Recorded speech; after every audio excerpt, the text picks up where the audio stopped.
This episode is brought to you by Progressive Insurance. Fiscally responsible, financial geniuses, monetary magicians. These are things people say about drivers who switch their car insurance to Progressive and save hundreds. Because Progressive offers discounts for paying in full, owning a home, and more. Plus, you can count on their great customer service to help you when you need it, so your dollar goes a long way. Visit Progressive.com to see if you could save on car insurance. Progressive Casualty Insurance Company and Affiliates. Potential savings will vary. Not available in all states or situations. It's Barnes and Leslie already giving away $1K today, but we have $5K a day on 99X. Another chance is coming soon. Right now, we shall sleaze, brought to you by McDonald's. Support local business owners and entrepreneurs in your neighborhood by visiting a nearby McDonald's today. Barnes, do you remember the trashiest, rag magazine you can think of? Was it Star or the National Enquirer? Do you remember those? Oh, they battled it out, yes. Well, here's a headline for you. Ray J, remember him? He did the sex tape with Kardashian, right? Uh-huh. Ray J makes a shocking claim he's helping feds build a case against Kim Kardashian and Kris Jenner. I heard about this, some RICO case against them. Yes, quote, the federal RICO I'm about to drop on Kris and Kim is about to be crazy. Yeah, he was live streaming on X. He's a little bitter that the sex tape didn't do him the same fame that it did Kardashian. Quote, I'm talking about, I'm on the news every day. I'm going to say a lot of anybody that is cool with Kim. They need to tell her now the feds is coming. There's nothing I can do about it. And then he added, it's worse than Diddy. What? Well, the grammar police are also coming, Ray J. Just saying.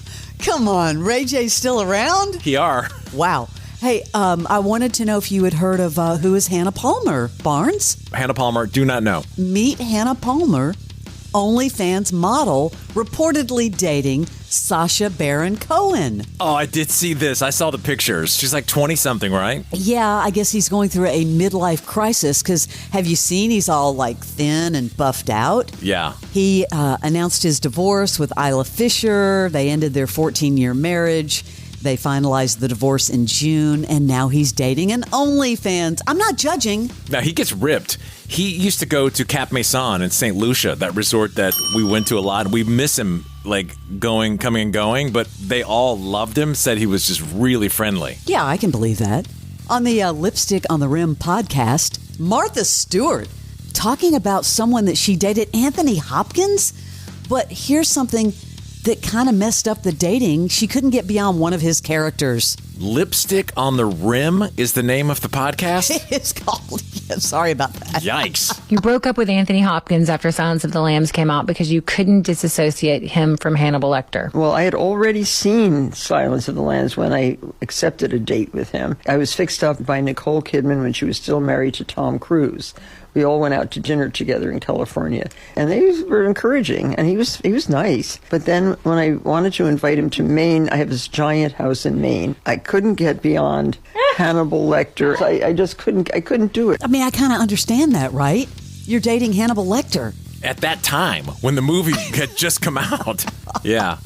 Ethan Hawke knows better. Yeah, he lets the professionals do the stunts. He's not going to be Tom Cruise. Did you do all your own stunts in this?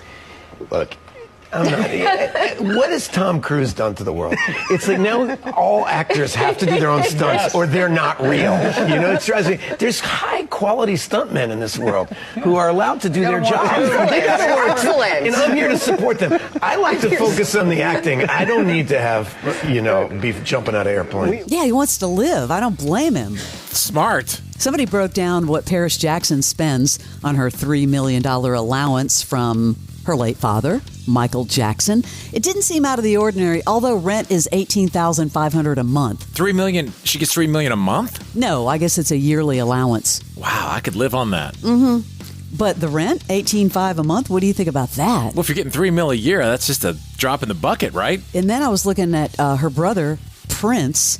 I was looking through his expenses. Didn't seem out of the ordinary, except $1,300 at Pink's Hot Dogs. I'm like, what? A lot of protein. Are you going to see this movie? The Michael Jackson movie? Do you have any interest? Yeah, I do, of course. Is it going to either be really weird and just like a joke or super serious Oscar worthy? I don't know. What do you think? I don't know. It could go either way. What's the word? There's so much nostalgia happening right now. Have you seen the Baywatch reboot? I heard talk of it, but who's going to lead it? Fox has ordered a reboot. Originally debuting in 1989 on NBC, it ran for 11 seasons. I don't know. Then there were rumors, talk about nostalgia, that Julia Roberts was going to be in a sequel to My Best Friend's Wedding. Somebody asked her and she's like, yeah, I don't know anything about that. So, I mean... Yeah, usually you can tell when they're trying to hide something or they're being coy, but yeah, it seems like that's not a thing. And then one other nostalgia front, of course, we're talking Scrubs. Now John C. McGinley returning to his role as Dr. Perry Cox. The whole cast is coming back for Scrubs. It's unbelievable. We've heard of that happening before. The whole cast returns. Leonardo DiCaprio, making the rounds to promote his new movie, but NME was interviewing him, and of course, the subject of Oasis came up. The Oasis reunion. And I saw last week, Leo, that you managed to go to one of the shows. Yeah. How was that? It was incredible. It was incredible to see them back together again. And Paul McCartney was actually there, and I think they sang a Beatles song, and I remember I was in the section next to him, and the whole sort of stadium looked back at Paul and clapped for Paul, too, which was awesome. It was a great tip of the hat, so it was a special night. Had either of you ever come across them in the 90s, maybe, when you were coming out? I've never met them, no, but I like them, yes. I've got a list of names from the guest list for that show. Paul McCartney, Billie Eilish, Salma Hayek. What is it like when you go to one of those shows? So they sort of just funnel you into one room and you're like, Bollywood. You usually have your own separate section. You don't really talk to anybody, to be honest.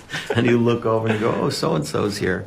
But no, it was a great tour. Everyone's so excited about it. Much like Radiohead, when that happens too, I think everyone's going to do their best to be there for those moments. Everyone's seeing Oasis. That is your Celebrity Sleaze.